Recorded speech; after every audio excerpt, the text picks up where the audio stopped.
एक बार की बात है, एक रियासत के मंत्री ने राजा को अपनी बेटी के विवाह समारोह में निमंत्रित किया।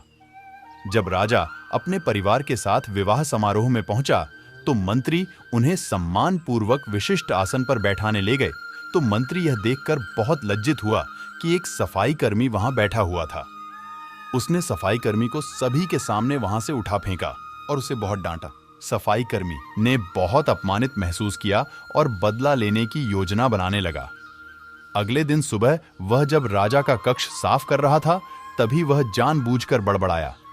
राजा कितने नादान हैं, उन्हें यह पता ही नहीं कि रानी और मंत्री के बीच क्या चल रहा है। राजा आधी नींद में था।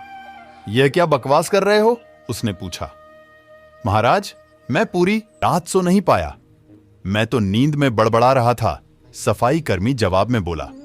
हालांकि उसकी बात सुनकर राजा के मन में संदेह के बीज पड़ गए थे।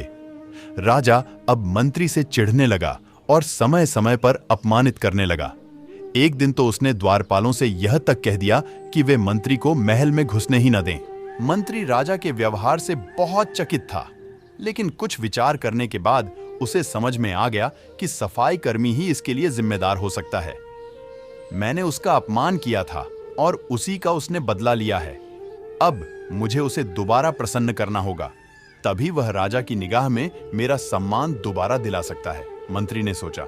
एक दिन उसने सफाई कर्मी को अपने घर भोजन पर आने का निमंत्रण दिया और कहा, मेरे दोस्त, मुझे क्षमा कर दो, मैंने तुम्हारा अपमान किया था, मुझे गलती का एहसास हो गया है।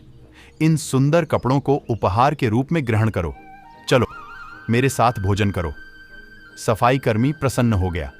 वह सोचने लगा, मंत्री तो अच्छा आदमी है, मैंने ही उस दिन गलती कर दी थी। अब सफाई कर्मी प्रसन्न था और प्रयास करने लगा कि मंत्री के बारे में राजा की धारणा बदल जाए। एक बार जब वह राजा के कक्ष में गया तो राजा सो रहा था। वह बड़बड़ाने लगा, अरे, राजा का तो दासी के साथ प्रेम संबंध है, बड़ी लज्जा की बात है।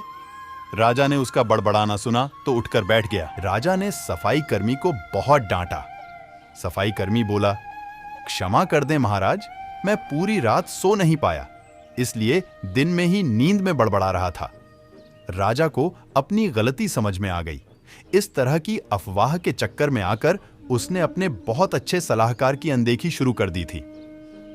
राजा ने मंत्री को बुलाया और दोनों फिर से मित्र बन गए।